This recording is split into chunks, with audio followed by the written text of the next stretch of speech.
how I could pick up information. But there was one day I was driving home from work, and we have this one road called Kolb Road. It's actually 6 lanes across, 3 on each side. And the side that I was on, I was the only vehicle on that street at that time. And I was really surprised. That street is always busy, always packed with traffic. And I got this message because I was driving on the inside lane, and I got this message that this was a bad lane to be in and to move. My first thought was like, okay, one, who told me that? Why is it a bad lane? There's no other traffic out here. I'm not going to hit anything. And I got really uncomfortable. The feeling was just miserable. And I was like, okay, so I moved into the middle lane.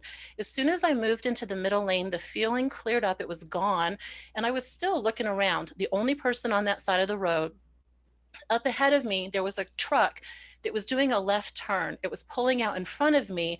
It was going to get into the median and then pass me on the opposite side. It stalled out in the middle of trying to get through its left turn, and there was a semi truck coming. The semi truck, to avoid hitting that little truck, did a zig and pulled through the median, and he and I passed each other. If I had stayed on that inside lane, I wouldn't be talking today. So it was one of those where it was like really surprising. Going like, okay, obviously there was a message, but I had heard that message. Most of the time I don't hear the messages. I get more of a gut feeling. So if you've ever gone on a roller coaster and you're going up up to that top part, and you get at the very top and you're going down, that drop in the tummy feel that you get. For me, when I first started working this, that was a yes answer. It is like a kind of an overwhelming feel though. So every time an animal tells you yes to something, you get that, you don't want to jump around. So I've learned how to get them to temper it just a little bit. So I still kind of get that feel, but I know those are very strong answers for the animals. It's a very good yes to the animal. And the other thing I found out early on was that I would get really horrible headaches. So talking to the animals, my head would just hurt. It felt like I had been hit with a ball bat or something to that effect.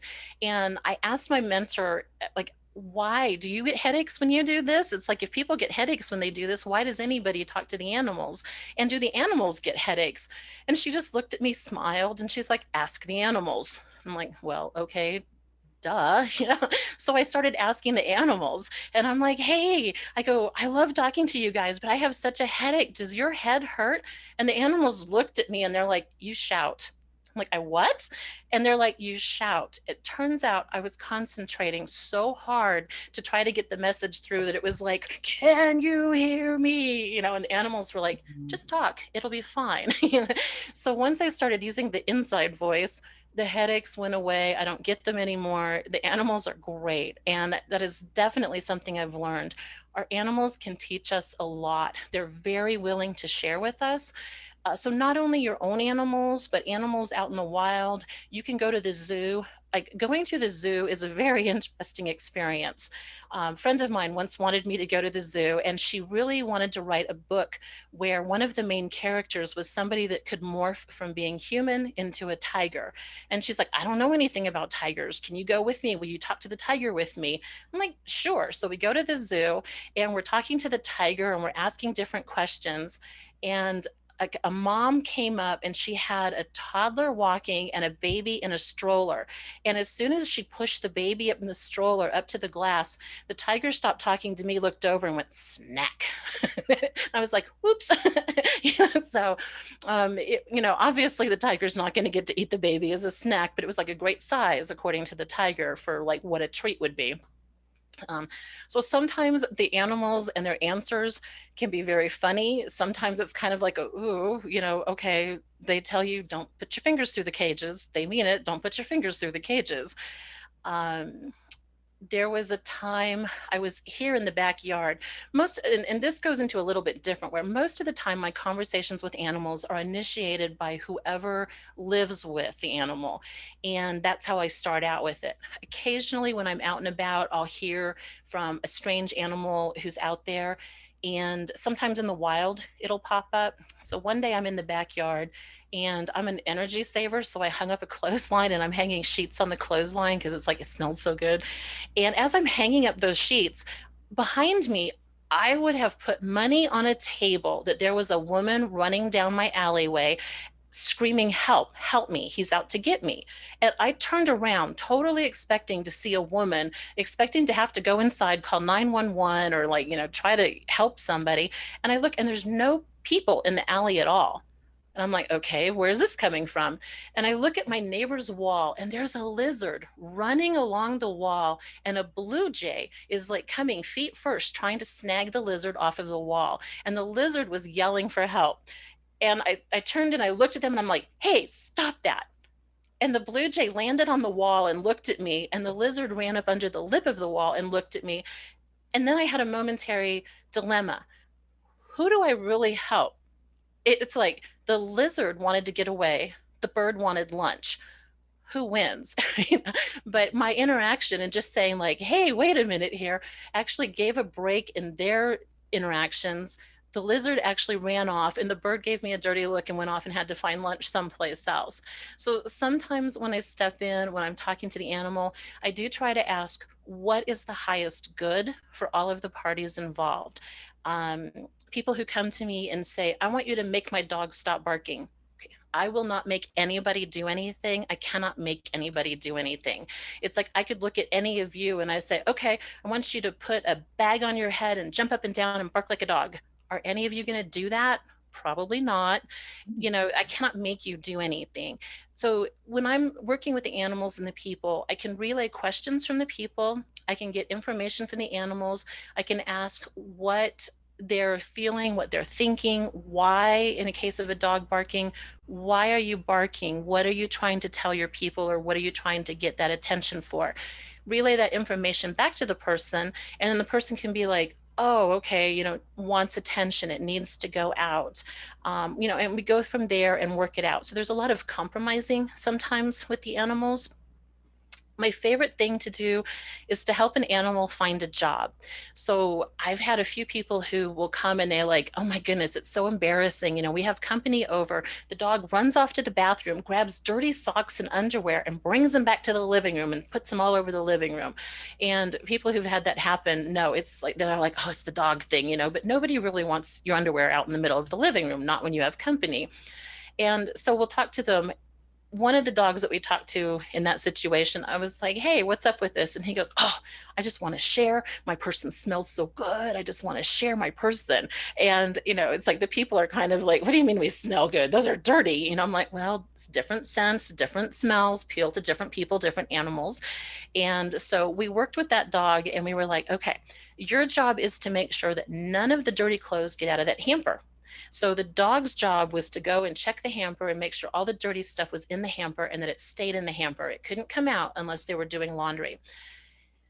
The reward side of that is the people have to recognize the dog did his job. The laundry stayed in that basket. So now they have to figure out what that reward is. It could be an extra 5 minutes of pet time a day. It could have been a treat reward. It could have been like go out to the park. So for a week's worth of laundry staying in the basket, you get to go spend a half an hour in the dog park running around going crazy. You have to kind of figure out what it is the reward is. Not all animals want a treat. A lot of times they want attention, and it's just being able to spend time with your animal, talk to them, work with them, do something with them. For them is just fabulous. They just really want that connection. And I had somebody who one time we worked out a deal. I don't remember now what it was they worked out, but I remember we talked one time, and the people came back about 2 months later to me and they're like, hey, you remember when we had the dog do whatever it was? They were doing great. They quit doing it though. They're back to the old habit. What's up? Why are they doing that? Why aren't they still doing what we want?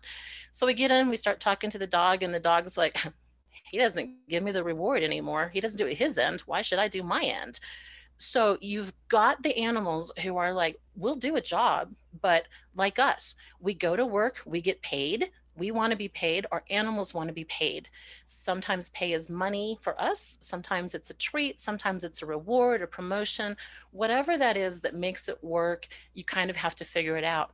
And jobs for animals can change. So if you have an animal who's doing something you don't like, we figure out why they're doing it, what we can do to make that different, how to make it a little bit better for them. We give them that reward. maybe it goes on for a couple months, a year, 3 years. And the animal's like, okay, I'm done with doing this now. I want to do something else. So you can change jobs for animals. They don't have to do the same thing forever. Like people, we all move around. I will tell you that when a year and a half ago, when everybody kind of got sent home and nobody was really allowed to go out and about anymore, I kind of thought that I would have this drop off. Like, I didn't expect for people to need me or want to talk to their animals. I figured they're home with them. They're doing all kinds of things. It's going to be great for the animals.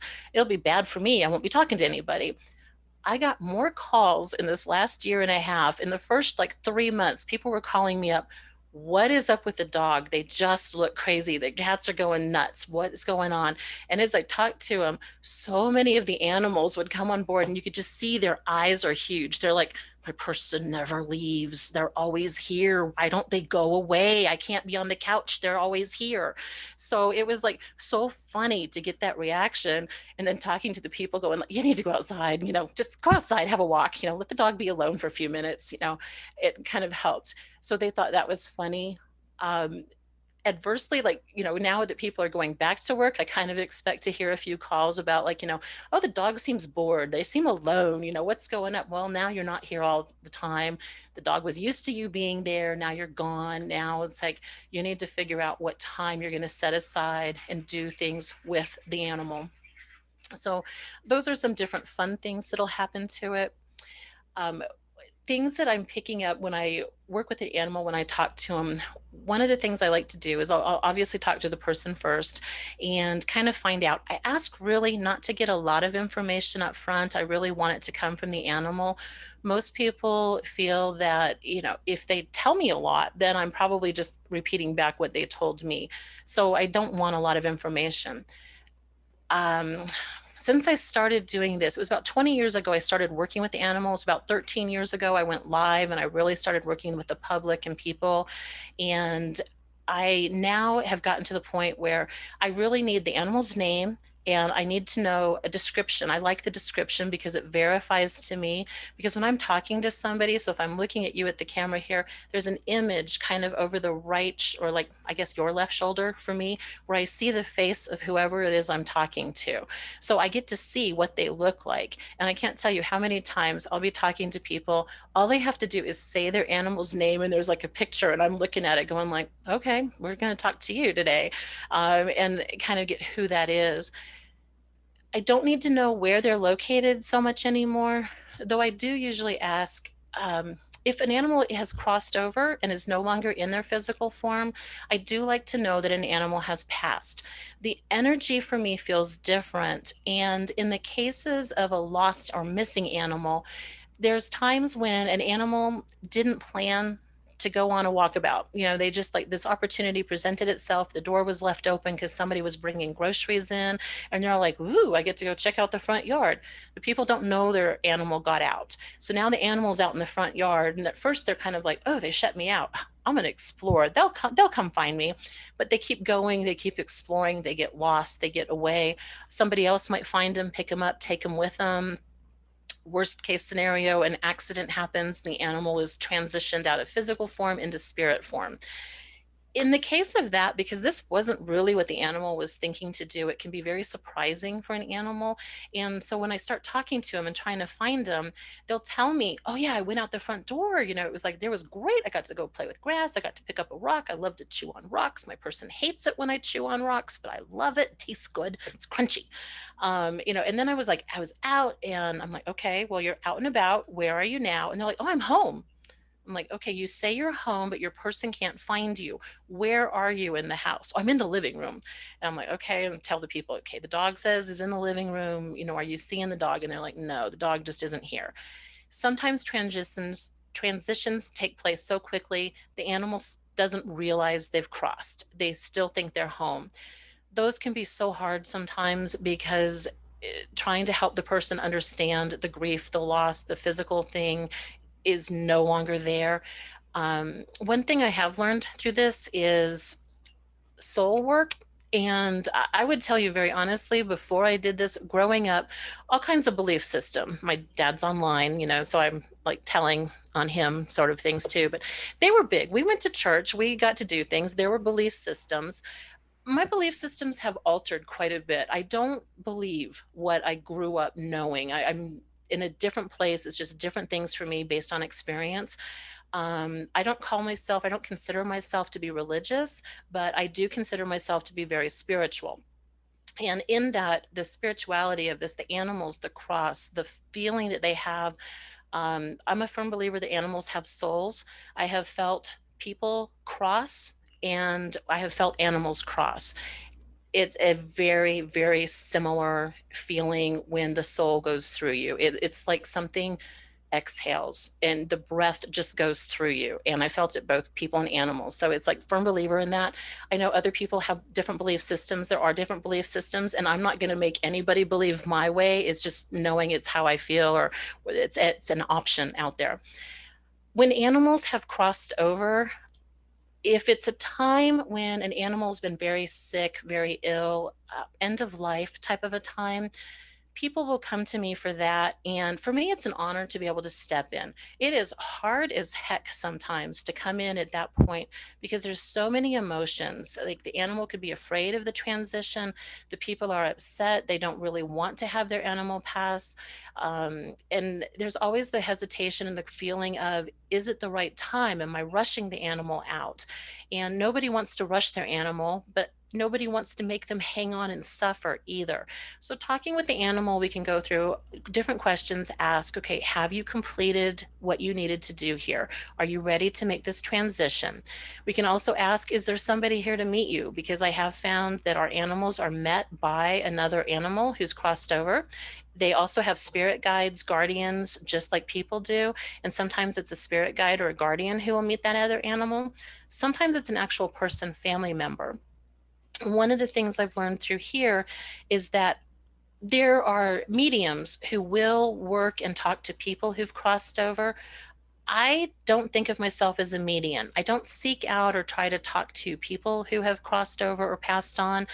But if they come in with the animals, I've talked to a lot of people who, very surprising, have had different emotions, different things come through. So it's like, I know I can make a connection to people who have crossed. It's just, there's a lot of people out there that can do that and work that way. And I let them do that and I work on the animals. Though I will say there was one time I had someone who came to me with their dog, and it was a little dachshund. So you imagine, not a very big animal at all, 12 pounds maybe. I think I had three cats that were bigger than that dog at the time. And the woman came to me and she goes, there's something happening with this dog. Like at 3 o'clock in the morning, this dog just goes berserk. I don't know what's happening. It starts barking like crazy. It pees all over the bed, and it's like, I'm like, ooh, that's not fun. Because, who wants to wake up at 3 in the morning and have to go change linens? It's like not really what you want. So I start talking to the dog, and it turns out the woman's husband had passed. She hadn't told me that, but as we're talking, I'm talking to the dog. I kept getting this image of a man coming in, and the man had not been ready to cross over yet. It was an accident for his death, and he wanted so much to be home as well that he kept trying to get into the dog. And this is an experience I've learned as soul sharing, where sometimes two spirits or two souls can be in one body. And usually the animal knows about it ahead of time. It's more animal and animal sharing than a person coming in that I've seen. But the animal who's the host has to agree to it. If the other spirit is just trying to come in, it usually makes the living animal a little upset about it, because now it's like they're being squished in their own body. This other spirit's there and they don't want it. And this is what was happening. And as I was talking with the woman, again, she hadn't told me anything about it, but I said, I feel like your husband was in an accident. And I said, there's just this really, really heavy, heavy feeling in his chest. I feel like it was compressed, like crushed. I said, was he in a car accident that would have crushed him? I said, or like a heart attack, that kind of a feel. And she's like, no. She says, actually, he'd been out rock climbing and he slipped and he fell. And in effect, the kill was the death happened because when he landed, it crushed his rib cage and it just stopped everything for him. That was the crushed feeling. So when these feelings come through, sometimes I'll get it when I'm talking with animals. There's some people who say you shouldn't invite the animal to put that feeling on you. Some like I tend to clear energies. So before I talk with an animal, I let them know that to help explain better what they're feeling, if I can feel it on me, then I can explain it better to the person. And I can be like, oh, okay, back right knee is really killing me. I think that needs to be looked at. Or it's like, this side of my head, I have a sinus infection, and it helps put it through. After I get that feeling, once I've described it for the person, that ache, that pain goes away for me. The times that it can be a little bit weird is that an animal knows that the person's going to talk to me. So if you and I were to do, like any of you were to do a reading with me later, you've thought about it. We've had the communication. We have our time set up. Now your animal knows that we're going to do this. Some animals like to kind of do a call ahead, if you will. And so I'll start getting this and I'll be doing something. And I'm like, man, I'm really itchy today. I'm like, what is up with that? Benadryl won't take anything out. I don't really have hives. And it's like, I don't know. And sometimes I have to stop and go like, okay, is this my itch? Is it something I got in contact with? And I'll usually hear like, no. And I'm like, okay. And then I'll be like, okay, whoever I'm talking to later, leave it alone for later. And then the itch will go away. And then the dog will come in later and I'm in like, okay, so what's up? And I'll start itching again. And I'm like, have you had the dog flea dipped, or whatever's happening, it's like the food that you're feeding him is too high in corn. You need to switch to more of a protein base for the dog. So we can go through that. So I'll get the feeling of what's happening. I've had times where when I'm looking at animals, one person came to me with their dog who the dog was starting to have some issues where they would touch a certain place on the back and the dog would kind of wince, but the dog kept running, playing, was eating. There was all kinds of things they were doing. And they were like, we don't know. We want to go to the vet, but we're not really sure. The vet did x-rays, or they're going to do x-rays. And one of my friends asked me to read for the dog, and I did. And one of the things that I do when I'm working with an animal is to kind of get a feel for them is I can ask to do what I call a body scan. So I imagine the animal in front of me and I can run my hand imaginally over their body. And if my hand jumps or dips, there's something happening in the animal's body that way. Other times I can almost see through them like it's an x-ray. So I get the image of them and it's like an x-ray. And in my friend's dog, I saw what looked like one of the giant marshmallows in the spine. And as I'm looking at that, I'm going like, okay, there's a herniated disc in the spine. There's something happening. But I said, the disc got pushed out. I go, I think this is going to be a really tough vet call for you guys. And they're like, why? And I said, there's a growth in there that's messing with the spine that ruptured the disc. And that's why the dog is hurting. And so they go to the vet, and sure enough, they get the x-ray. And my friend said that when she saw the x-ray, this tumor looked like a marshmallow in the spine. And so it's like the images that come through, the things that come through, I again want to ask in the highest good, can I share this information? Is the animal willing to give it? There are some people out there who really can handle, want to hear, want to know what's happening with their animals. There's some that it's like, sometimes I won't lie about anything, but sometimes the animals, based on their reaction, will be like, don't tell my person this, they just can't handle it. So sometimes we have to go different routes. I let the vet explain it. Sometimes we come back, we can talk later about how vet treatments might be working. Does the animal agree? Is the treatment something that the animal wants to go through? Sometimes people have come back to me and they've said, okay, I've had the animal to the vet.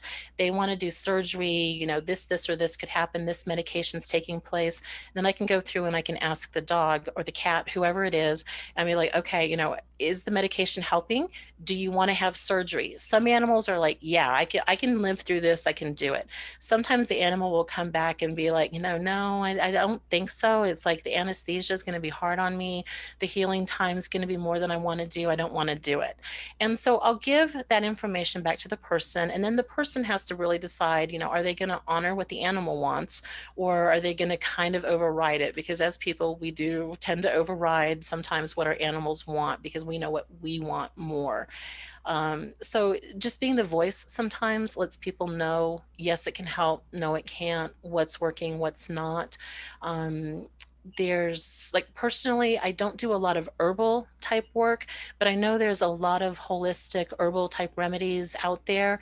I usually refer people, if they want to go that route for the holistic information, to a actual holistic center, like health food stores, Sprouts, markets, things like that, where there's people who are already knowledgeable in the herbs, in the essential oils, if you will, type of a thing. So I know that they're out there. They do work sometimes, but I don't use a lot of them myself.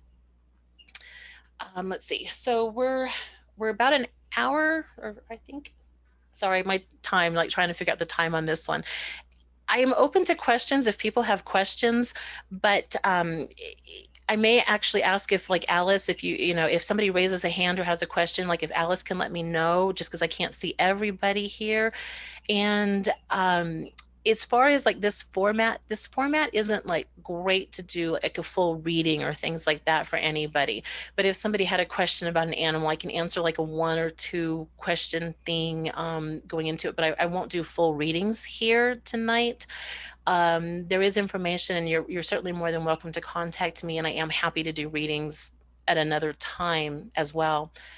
And then kind of going into that, people have asked me before, does distance matter? Distance does not matter for me. It's a telepathic connection. Here we're talking, it's like we can see each other through Zoom. If we were just on the phone, we may not be able to see each other, but we're talking, we can hear each other. For me, it's a telepathic phone call to the animal. They can be anywhere, it doesn't matter. I've actually recently gone international, where I have clients that are coast to coast and border to border in the US, but I also have clients in Italy, Canada, and Mexico now. So it's definitely spreading. Time zone changes. It's like the one thing people will text me sometimes, and they're like, "Hey, can you do a reading?" And I'm like, "Right, first, what time zone are you in to know?" It's like, are we doing this? Because I don't want to wake anybody up at 3 a.m. and I don't want to do the reading at 3 a.m. either. I probably won't do a great reading at that point. Okay. All right, Kat. I think I'm not sure if I got the first person, but I saw Carol. I saw her hand go up. So she's right above you on the Okay, screen. So Carol, why don't you start? And then I'm just going to take you down in the order that I saw you. perfect. Uh, the, so Carol, go ahead with your Yeah. question. Hi, Kat. Hi. I would have two questions. I would have three questions if I could, but because I've got two birdies, Beanie Bird and Buddy Bird. Okay. Um, but I also have house mice that I need to catch and release. And they've been here over the winter, and now it's summer, and there's more of them, and I need to release them. And I have some live safe traps, and I don't know if they'll be willing to go in. But you just when you get used to animals, whether you think they're supposed to be there or not, they become friends, right? Yes. So they're Yeah. like they're my little friends, and they trust me, and I trust them. But I do need to catch and release them. Is there anything you can tap into there or share with me that might help this be Okay. merciful and good? And you know, And you said it was 4 mice? oh no, no, I have no idea how many mice now. Oh, okay. I have two birds, Beanie and Buddy.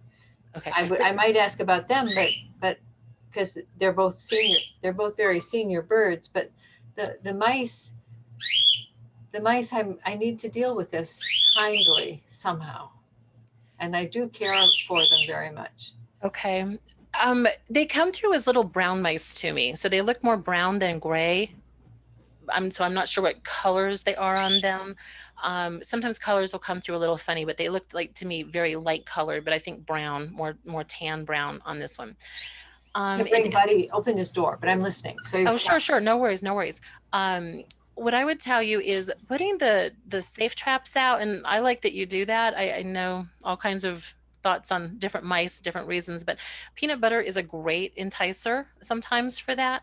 And what I would say is, as you put the traps down, just let the mice know that you appreciate them having been there and living with you, sharing the space, but that you feel like they have more opportunity outside where they can have a better home, they can do burrows, they can get more of the natural things that mice would like to do, and that it might take a couple of trips or a couple of catchings to be able to get everybody.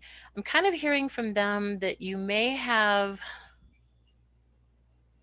feels like 6 adults right now. You could be getting more soon. It feels like one might be pregnant. So you probably want to try to catch them sooner than wait for them to have the babies, just to get them going. But taking them out, I see like Shh, Betty a Bird. field Ash Bird. space. Like it looks like you have a field space, a big tree. I don't know, oak tree maybe, but it looks like there's kind of a fork at the base of the tree where the roots spread out, and it would be a good place to release the mice there. Yeah, I've been scoping out areas where they could go into, covered, brush area. And really, I'm sad because field mice are meant to live. I mean, they're not field mice; they're house mice, so they're meant to live in shelter. And what you said to tell them, I'm afraid, I don't know that that's true, and I feel really sad that I can't just let them stay in the house. You're You could also talk to local pet stores, find out, not to make them into feeder mice or anything like that, but talk to pet stores where they might sell mice as pets to be indoors, not to be fed to anything. But find out if you have a local pet store who's willing to accept pets Well, like mice that I, way. I'm pretty sure not, but I'm pretty sure I need, I just want to communicate with them that I love them. I love them a lot. And that's perfect. Actually, just saying it out loud really kind of lets them know. They like, I get from them that they appreciate that you've had this place to be, but I feel like they could overrun things. Like as much as they kind of like it, they're going to start getting to be more difficult to have in the house. Like just one or two might not have been too bad, but a bunch of them is going to start causing Oh problems. yeah. And Um, if I didn't live here, the next person wouldn't tolerate it. So so, I and that makes a difference too. But just kind of letting them know that you appreciate the time that you spent together and that you need them to be someplace else where it's like not in the house.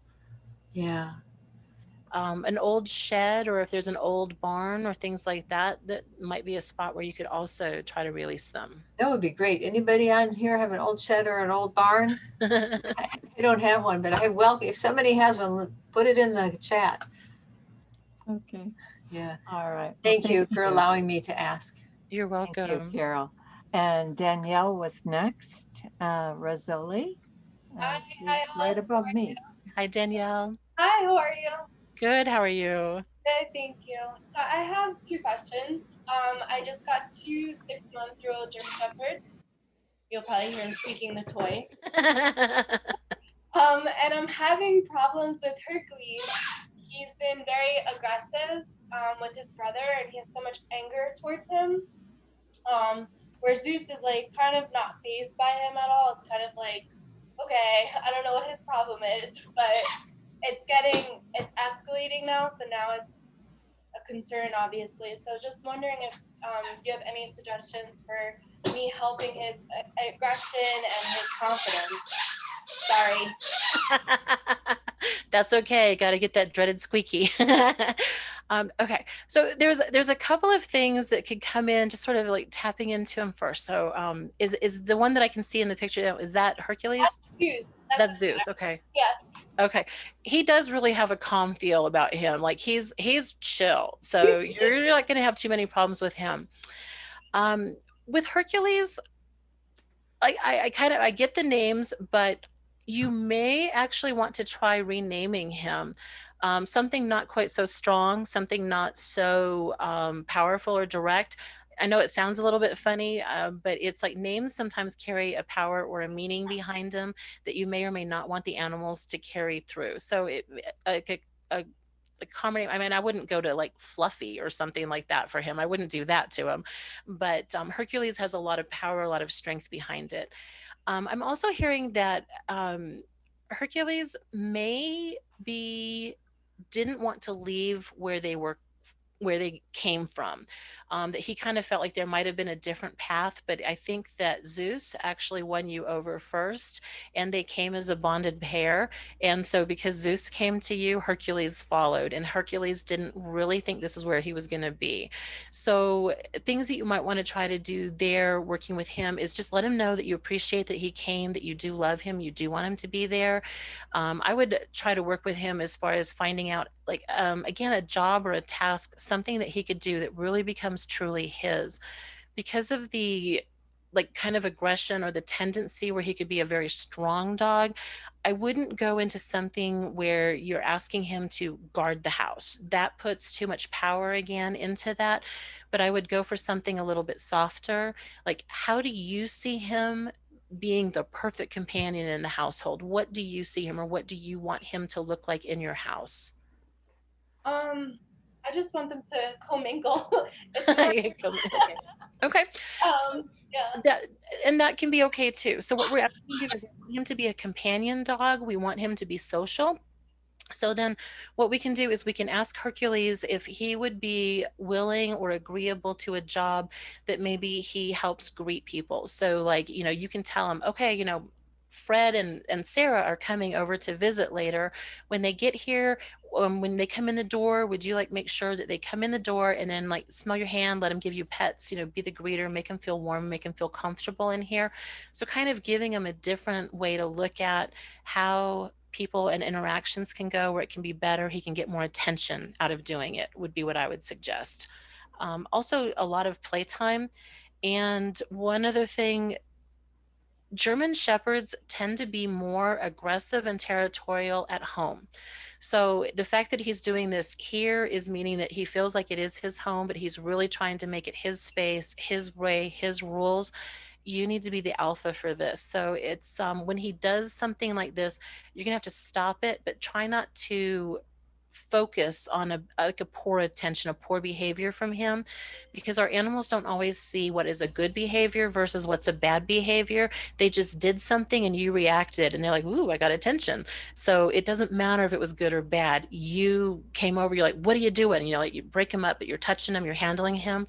So if you can totally just ignore it, that'll stop behaviors faster than anything else, because all of a sudden he's like, hey, wait, I growled, I barked, I bit at Zeus, and mom didn't do anything. That's not what I wanted. So they change faster if you can just ignore it and not think about it.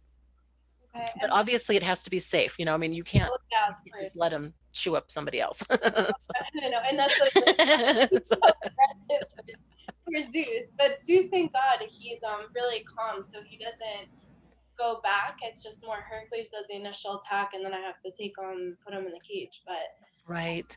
So the timeout part of it may also be something that he could resent a little bit more.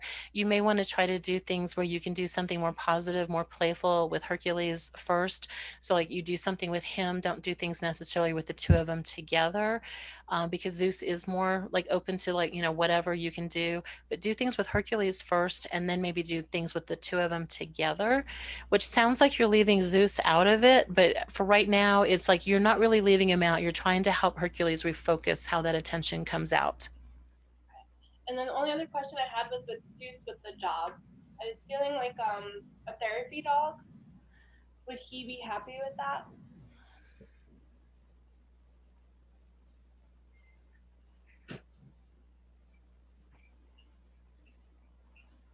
I'm hearing yes from him, that he would be open to being a therapy dog. What I hear from him though is he goes, wow, he goes, that's a lot of training.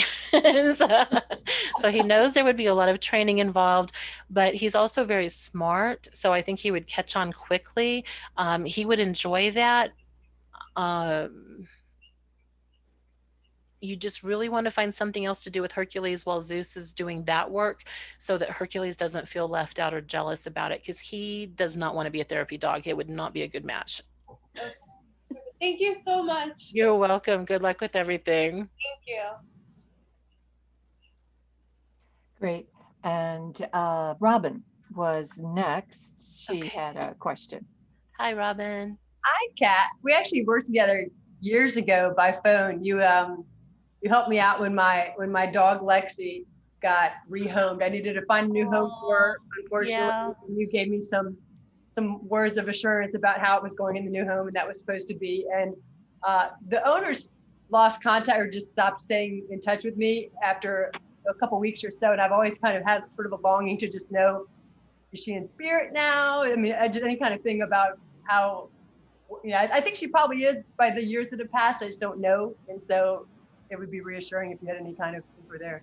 Absolutely. Okay. So this takes a second here because I need to see, like, okay, is Lexi in physical form? is Lexi's spirit form.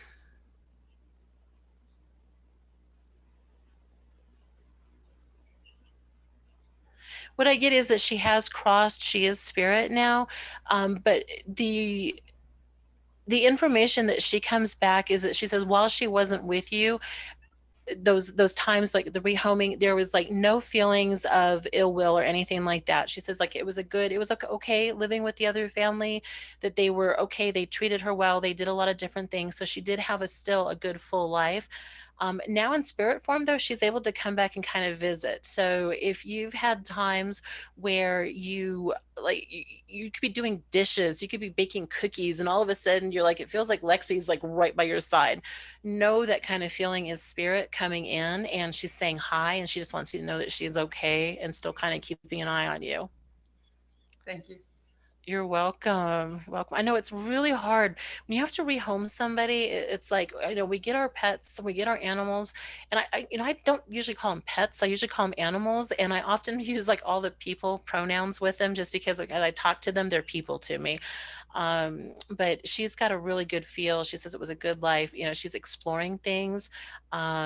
She's just having a blast right now. So it's like lots of opportunities for her to learn and to maybe come back in another form. Thanks. Great.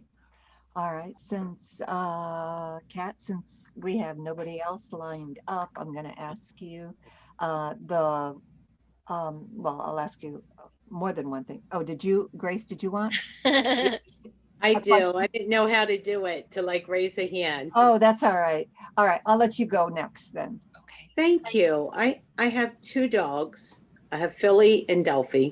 Okay. Philly has been a handful since we got her.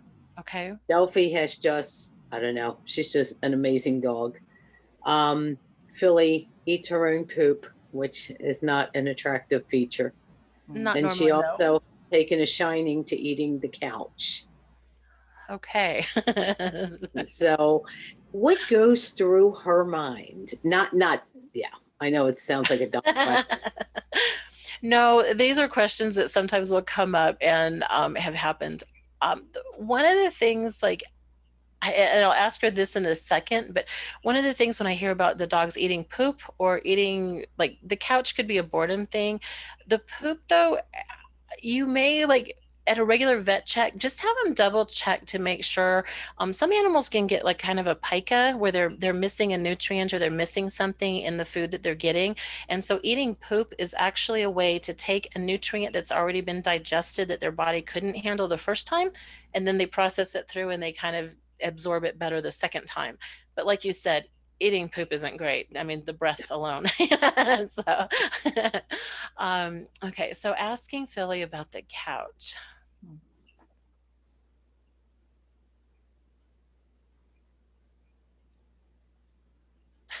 Sorry.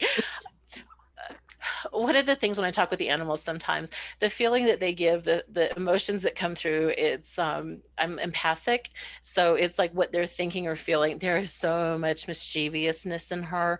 She just flat out makes me giggle. It is like she's the kind of dog where if the two of them were sitting behind you in the kitchen and like you're doing something at the stove, she's going to be the one that gooses you in the butt and then sits back real quick and like tries to look at her sister and go, she did it, you know, it's not me. So there's that kind of a playful feel. The couch, when I asked about that, it feels like it's a like I would call it overstuffed, like really padded. There's lots of fluffy in the couch, like in the arms and things like that. There is this like fabulous I feel. I mean, it's like putting the teeth into it, just the way it feels. It's almost like flossing in a way, I think, but in a good kind of flossing. I would tell you that she's just bored and probably needs to redirect. Her job might end up being something about like, you know, watching the couch to make sure nothing happens to it. That, you know, it's like, okay, the couch is to sit on, especially because you really want that to stop if you ever choose to replace the couch so that it doesn't just transfer to the new one. But I would say her job is to make sure that nobody chews on the couch. That includes her. Um, if you are willing, I would actually give stuffed toys. And this is the funny part. I have people who tell me they don't want to give stuffed toys to their dog because I kind of feel like she will shred those as well. But do you rather have a $5 toy shredded and replace that than $1,000 couch? You know, so it's kind of like the battle, which way to go. But I see her as like needing more attention, more focus. um, you could do what I call like a busybody box, where if you take a cardboard box, or if you have like a wooden box that has slats or holes in it or something, put a toy or something into the box, and maybe start it with a treat or something, so that now she has to go to that box, she has to fish that toy out, or she has to fish that treat out. It gives her something to do, it lets her be occupied for a little while, and she gets rewarded at the same time. So that could be something that could help. um, she says what she's telling me is she feels like things that you used to do, like the routine doesn't seem as much out. Like there used to be more going out, where it was like she was very social out and about, and now that's maybe not so much.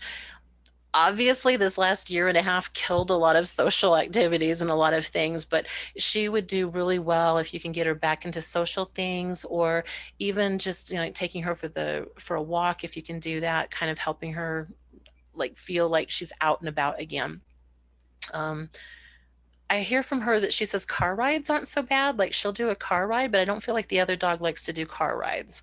So it's like it might be something where that could be a reward too, where, you know, it's like you just, not that you want to waste gas, but, you know, like, okay, hop in the car and you just drive around the block or something. Mhm. And that kind of gives her the feeling of like, whew, I was out. I got to see things. I got to smell stuff. My ears were in the wind.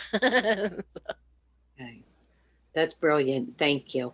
You're welcome. You're welcome. I see her little head there, I think. Um, Oh, that's that was your actually hand? Oh, I'm self. sorry, it was your hand? It looked like the little head there. I don't know if you can see Philly. Oh, yep. Yeah. Very cute. Very cute. And She's over there. what the strategy has been, that's the one chair she doesn't eat. Okay, So she's not allowed on the couch, and I call that Philly's chair. got it. Well, you know, and because she's not chewing on it, it's like her reward. It's like, why would you destroy your own thing? You know, so it's like Correct. your own personal thing. So, and I can also tell Philly that, you know, the couch is your thing. It's like your feel good chair where you might like to sit. And so we don't want anybody chewing up the feel good chairs. Right. Right. Okay. Thank And you. You're welcome. thank you, Grace. Next, we have Karen Snowball. I love Karen's last name. I just know, love that's it. awesome. Thank you. She's right above you. Uh, Hi, Kat. Hi, Karen. I was going to ask if you could help me at all with getting my 2 dogs and my 2 kittens together.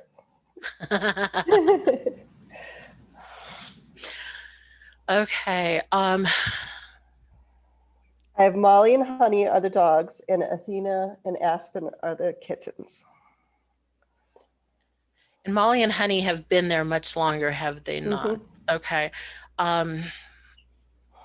What they're telling me is that the kittens weren't something that they were asked about. So it's like the kittens came home and the dogs didn't know they were coming home. And now they're like, okay, what is this? They're a little jealous because the kittens feel cute. The kittens are younger. They need more training and attention right now. So they're getting time and attention from you that the dogs feel like is maybe taken away from them. So, and I'm sorry, we went through them so fast. What are the dogs' names again? Molly and Honey. Molly and Honey. Thank you. So with Molly and Honey, what I would ask them is to know that as people, we have the capacity to love, and we have hearts that can just be filled with animals, with people, and then we have all kinds of love to be able to give. And sometimes the more that we give, the more that we have, or more we have, the more we give. And asking Molly and Honey to understand that you bringing the kittens home is a way to share that love, that you have a safe space, that they wouldn't maybe have had a home where they would be safe and protected if they hadn't come with you. And so we're going to ask Molly and Honey, would they be willing to help teach the kittens the rules of the house? Would they be willing to help them learn how to grow, how to be like strong, mature cats that can be independent on their own?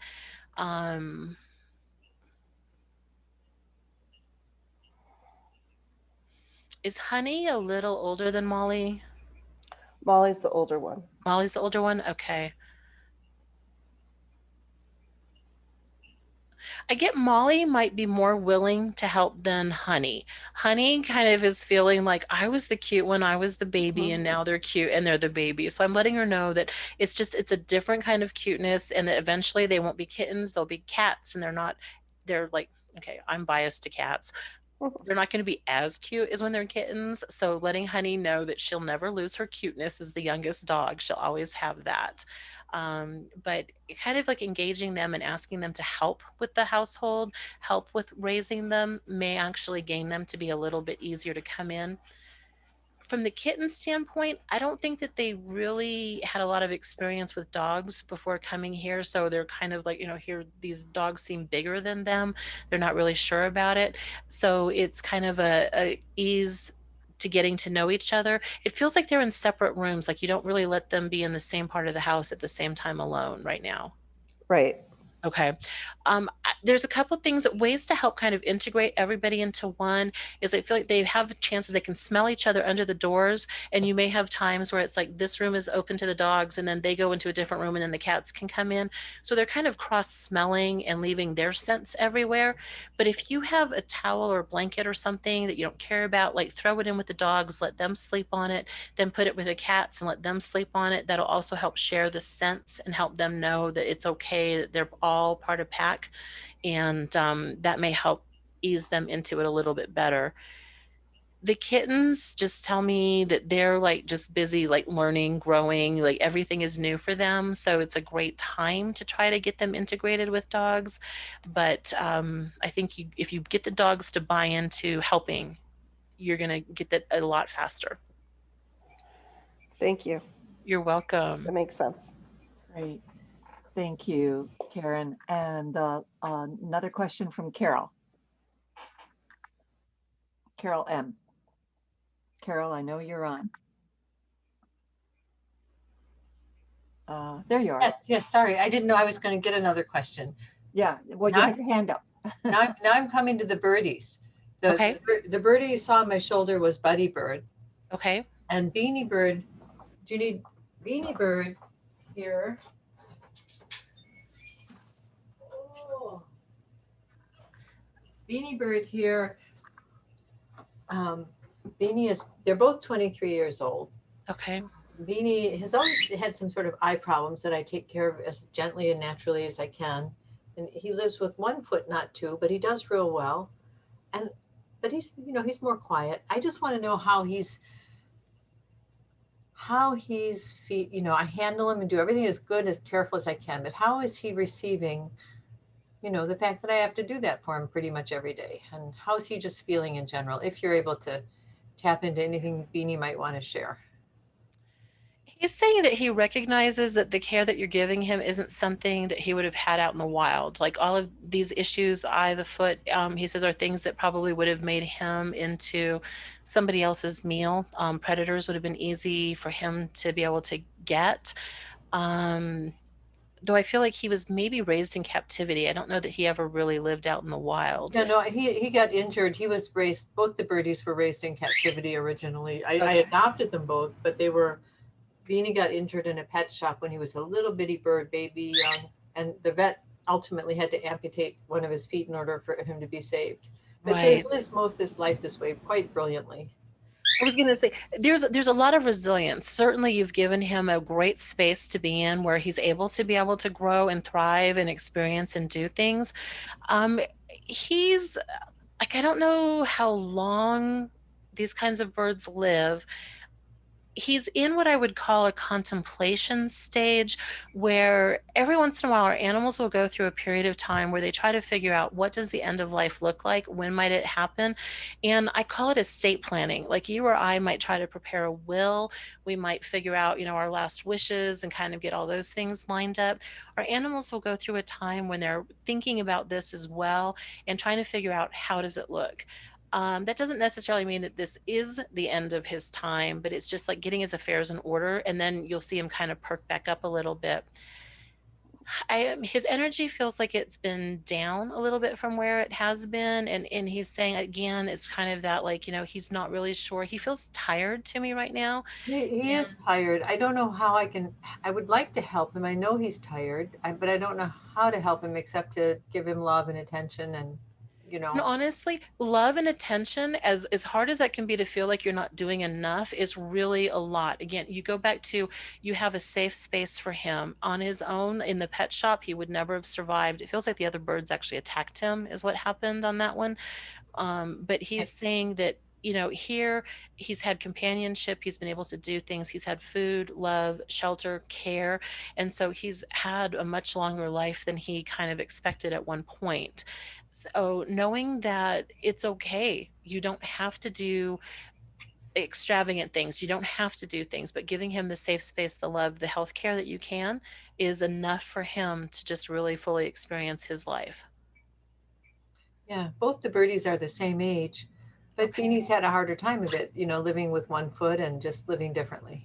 Right. He's got better core muscles. I think they're both amazing birdies. In their own way, they're both amazing. So I admire Beanie very much for all he does.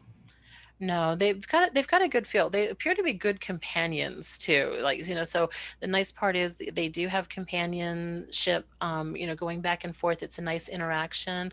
And certainly it feels like the space that they're in, they can actually do things together. They can be separated apart. You can pull them out one or both at a time, and they just enjoy just having those interactions.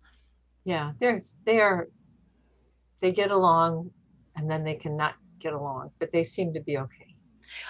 That's siblings, or like anytime you live a roommate or anything like that. It's like we don't always get along with everything, and sometimes it's just that temporary. You just need to know it's okay to walk away, and then you can come back and be friends or do things together again. So you're doing okay with them. Yeah, Buddy here is the rascal. He's the one with a bit of a temper.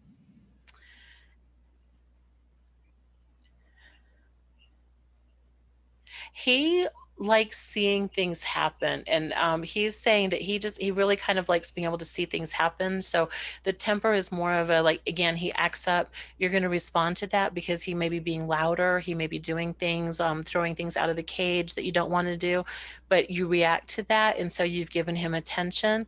And the weird part about it is humans, like, is a kind of shift, just not from just the birds to anything. When we're doing things, we tend to look at, what do we have to do to prepare for stuff? And so in our mind, we set up, what is the worst case scenario? How do we prepare for that? How do we fix things?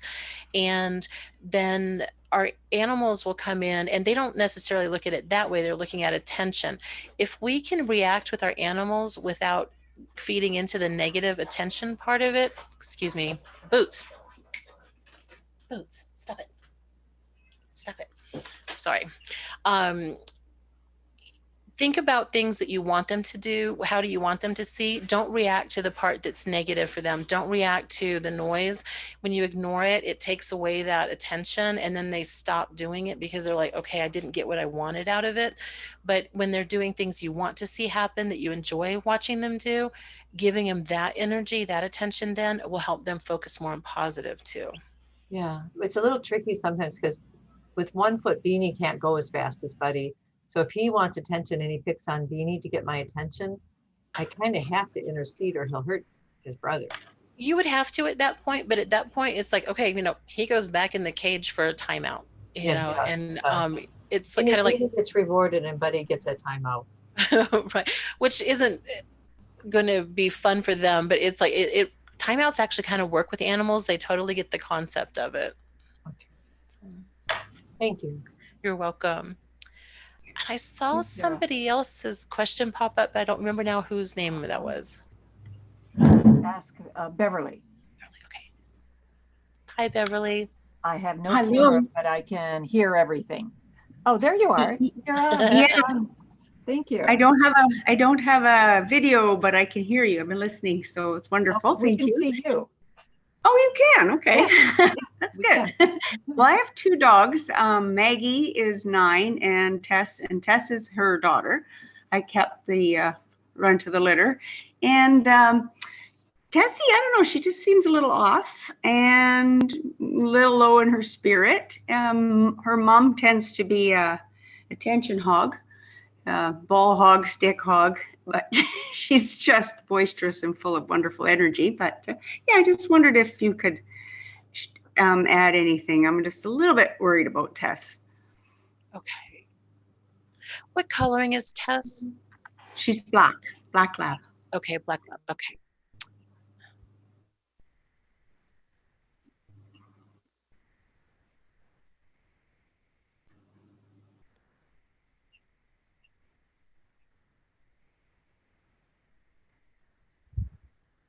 As I introduced myself and I was asking Tess things that might be happening, what's different for her, why the energy seems a little bit down.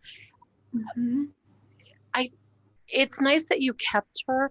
She still thinks or believes that people still think of her as the runt of the litter, even though there's really like nobody else to compare her to except mom. So it's like maybe trying to increase what the positive things are about her. I think there was a sense that she kind of had to fight for things, but she wasn't very willing to be very aggressive about it. So it's right. Where she needs to learn how to come into herself a little bit more. Okay. To help with that is I would actually, not that I feel like she needs obedience training or things like that, but there's different types of training that you could do where whether it was like a dance or a agility type training where it's something a little bit more fun, but I would get her involved in an activity where she has to kind of think and she can get praised for what she's doing. It's an activity that she's doing that nobody else, like her mom, isn't doing. And so that way it can kind of show how smart she is, what she can do, and kind of give her a chance to shine. There's a feeling that she's like reevaluating where she's at and did she get everything she kind of wanted. But I feel like early on she had the lack to survive, that I forget, there's a term for it, but where they're kind of like, okay, you know, I can't get really what I want. I don't want to fight for it. Maybe I don't want to be in this body. So I think early in her life that she maybe was more willing to consider or had considered letting go of this physical form. Other dogs being adopted out and you keeping her actually gave her more of a like, oh, she was important to you. So you gave her that back, the willing to thrive, to give her back, give her things to do. And so I just really think like going with her again, finding an activity you can do together will help, will increase her self-worth, and you're trying to build up her own self-confidence. That is almost exactly what I was thinking was happening with her. And that really confirms that, yeah, she wants her own identity apart from mom. Yeah, she does. Great. She's a lovely girl. So I like that. Thank you. I definitely will get involved in something. Yeah. You're very welcome. Thank you, Beverly. Awesome. Thank you. Joe, and I apologize. I didn't see your first entry that you had a question. So I apologize for that. No worries. Gosh, I have two 15-year-old cats, and I gotta say, I'm very happy that you're here. Enjoy as much as I've been able to hear of this, and I'm just excited about learning more about animal communication. This has been just so eye-opening. Okay, so my cat is two cats. They're 15, and I hear that a cat that died when they were 2 years old, and I don't know if you can see if I can tune into her. Okay. Is coming back or is back already in a kitten body, and I'm thinking these guys have health issues. I don't know when is a good time or how to start looking for her if she is already in a kitten body. Can you tune in to her and give information? Okay. So it was almost impossible to hear your last question. I think you're going to have to get closer to the microphone. Yeah, I could hear a little bit of a muffled noise. Okay, thank you for telling me that. Two cats that are 15, beginning to have issues. Right. The cat that left when they were 2, I'm told, is back or coming back in kitten form. And I'm Okay. thinking, I do not want to add another animal right now, but I don't know when is going to be a good time. If she's back, I want to find her. I understand she wants to be with me to help other kitties get adopted. She's got a mission. Okay. That can come up sometimes where when animals are coming back, there's a few things that I can suggest about putting the information out to the universe. Um, our animals do tend to pick us and they come back. Mm. The fact that you've mentioned the two 15-year-olds, what I'm hearing from them is like they don't really feel like they want to try to help integrate a kitten into life right now. So that would be a little bit trickier for them. It doesn't mean you couldn't do it, but it wouldn't be the happiest of times. Yeah, Um, and the cat that's trying to come back, is the kitten already in existence? that's what I understand. And Interesting. Okay. they might very well recognize her energy because they knew her before. They And knew her before. Okay. we This have a is a playmate, two okay. kittens. This is a situation where I would ask, um, like the white light, basically that just the universal energy, and ask them to understand that the timing might not be the best to bring in a kitten at this time. Asking if the cat that's wanting to come back could wait. There may also be a situation here where the cat that is returning may have decided to come back, but there may be something that that cat felt did not complete in a previous life with you. Sometimes our animals will come back, and this is a thing that is hard to understand. Sometimes I think we don't always get to see the big picture. Sometimes our animals come into our lives, or they have very short lives with us or with themselves and what they do because they're trying to relive or learn something very specific. So they come into physical existence, they do what they need to do, they learn that experience, and then they let their life end. So they're no longer in physical form, so that they can come back again with that knowledge and then live out a longer time. Mm. That may be something that's happening here, where if you don't find this kitten, even though it's back, wants to be with you, this may not be the right time. It may be going through one of those experiences to add one more thing so that when it is the right time, can come back.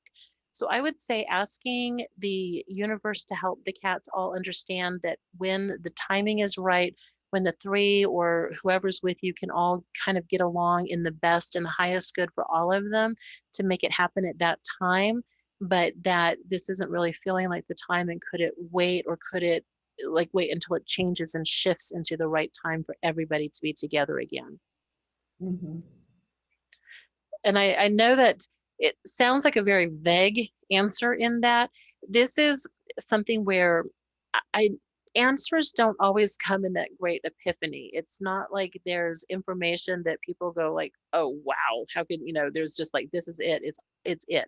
Sometimes the information comes in, and what I can share or what I can relay back may not make sense in this moment. A day from now, a week from now, a month from now, you may be like, oh, now I get it. This is the situation. This is what happened. This is what that meant. So sometimes just knowing the information's there, but it's not time to understand it, is like the understanding is coming. Could I ask her to bring back a kitten playmate so she's not asking the older cats to play with her? Would that help? That could also work. You could ask to have two come in, have playmates so that they could.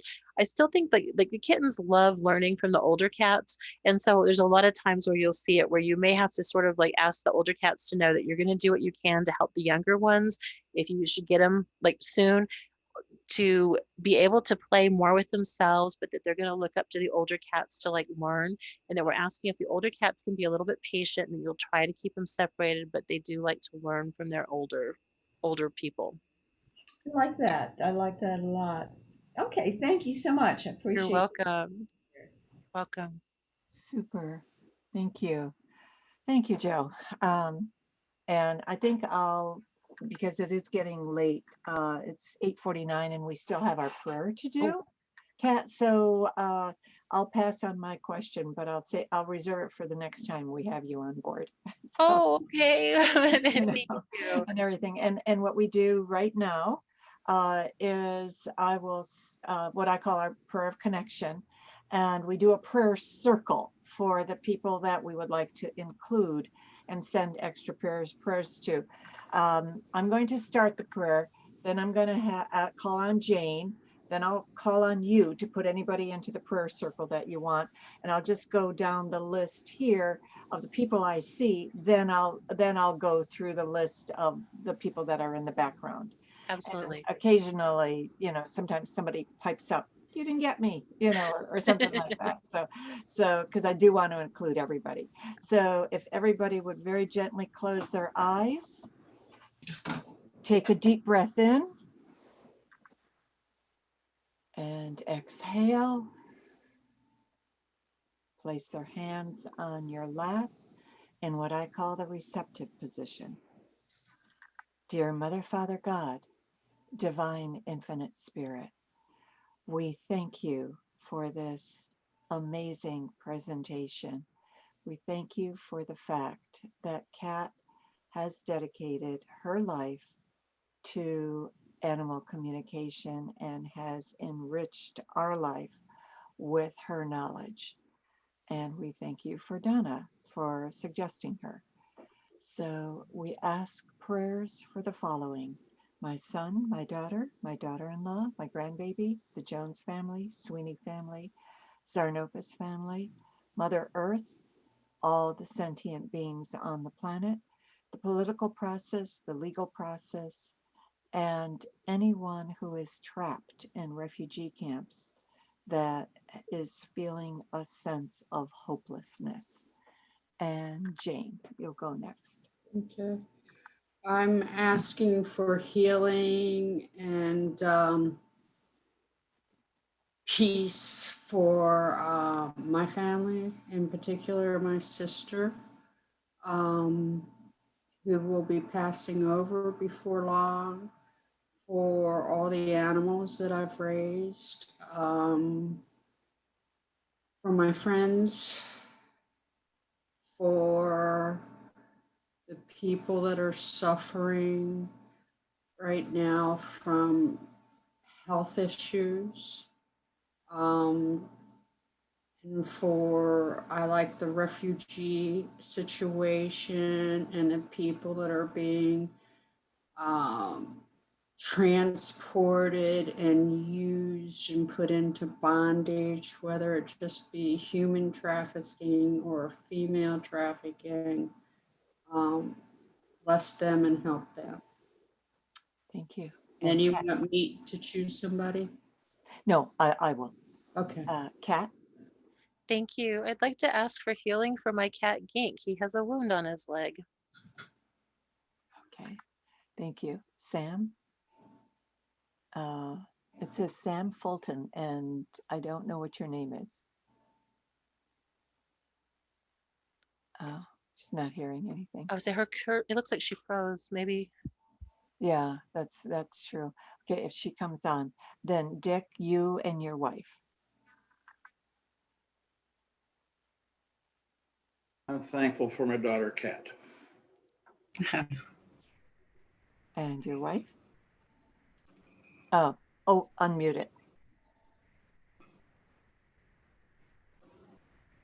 I'd like to offer your prayers from this wonderful group for my son Matthew, who has a neurological muscular disease. Thank you. Thank you. And Grace. I'd like to offer a prayer that I can get to a place of accepting my husband's passing, for I miss him very much.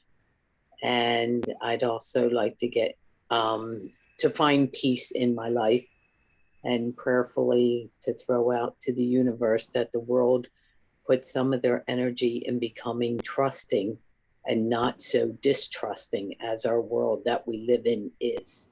We focus more energy on hate than love. Thank you. Robin. I would send out healing to my loved ones in human and animal form, and also to the planet. Thank you. And thank you, Robin. Sam, can you hear me? Yes. Okay.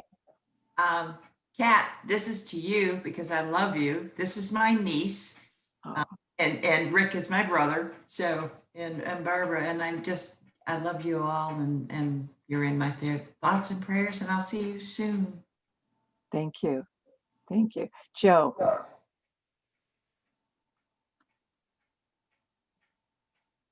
Struggled with the microphone there. Prayers for my close friends and my family, especially my sister Anne, for my cats Rocky and Zen, and for all who suffer from anxiety. And I guess that's it. And thank you for this evening. Thank you. Good. Beverly. Yeah, I'd like to offer prayers for all the people that are affected by the residential school situation. It's apparently also happened in the United States. I'm in Canada, so it's a really big deal right now. I did work with a lot of residential school survivors, and it's a very sad time to find that so many thousands of little children were buried in unmarked graves. So there's a lot of healing that needs to happen in Canada right now. And I'd like a prayer for myself, just for some more peace, and also for my family, my children, grandchildren, and my siblings, and all the wonderful animals. Thank you, Kat, for your insights. And yeah, and thank you for hosting this, Alice. Thank you very much. You're so welcome. And Carol. I pray for my mouse friends. They all be safely come together safely, no one left behind, and that God's grace leads us to a place where they can be safely free. I pray this with every fiber of my heart, soul, body, and being. And God bless our dear mice. And I pray for all creation, for my dear Buddy and Beanie, my family, Michelle, who recently passed. And I pray for Earth. I pray that humans rise up quickly and completely in consciousness to understand we are a part of the earth and not the Lord of the earth, so that we may turn our ways to living rightly in harmony with all life, so that all life may survive and thrive. Thank you. Excellent. Thank you. And Karen. I ask for healing for my family, especially my dog Molly, and for Mother Earth. Thank you. Great. And let me just go down the list. Anybody else? Jane Detweiler. I think I got you. Peggy Sanyi.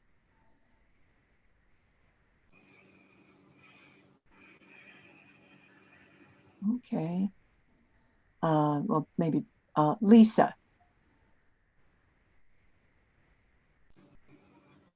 Hello. I would like to say to beautiful Alice for providing this forum, to Kat for this lovely evening, and everyone here for their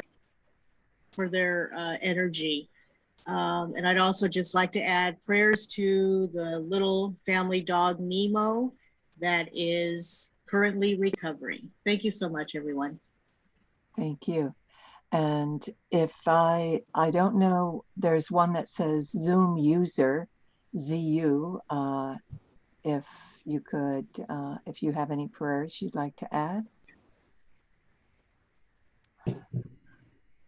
Okay, and I think that's it, unless if there's anybody else in the background that I haven't called on.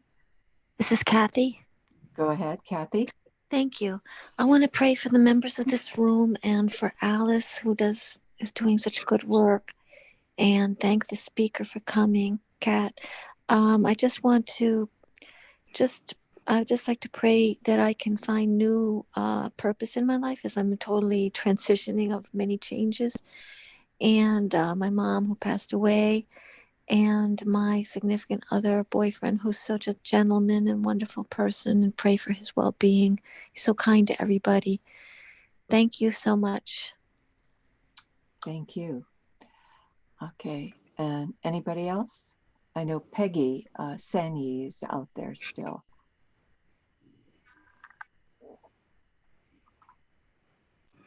Well, I guess she's trying to connect to audio. So recording. Okay. Can you hear me now? Yes, Peggy. We're getting some.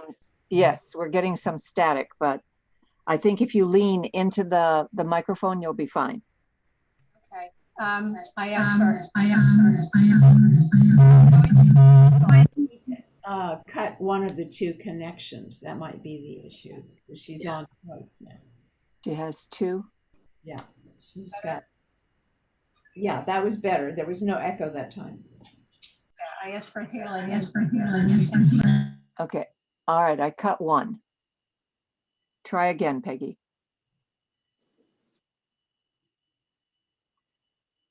Oh, might be the wrong one. Might be the wrong one. Mute. That's common when there are two ways that you connect it. Maybe she could put it in the chat. Yeah. Yeah, because I don't see the other one. So maybe I can unmute that one.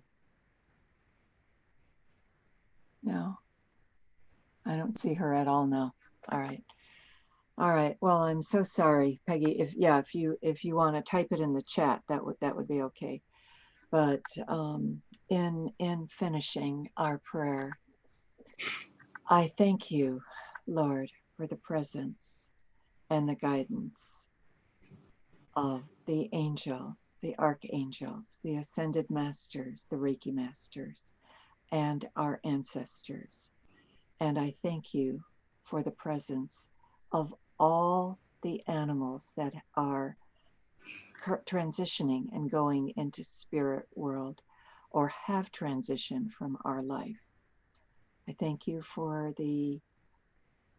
but most especially Master Jesus, Master Buddha, Master Katumi, Saint Francis, Saint Germain, Saint Gabriel, Saint Raphael, Saint Michael, the Blessed Mother, the Divine Feminine, Mary Magdalene, Moses, Metatron, Melchizedek, Mohammed, and Kuan Yin.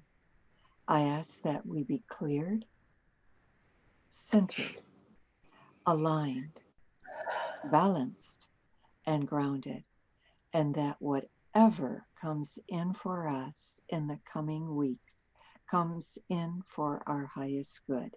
I also ask to be a clear channel of light for Metatron and his healing angels, so that we each receive the highest vibrations of light possible. Also ask for the assistance of the great rays, the lords and masters of the rays, and the archangels of the rays. I ask all of this in the name of Jesus the Christ and in the name of I am. Namaste. Namaste. Namaste. Namaste.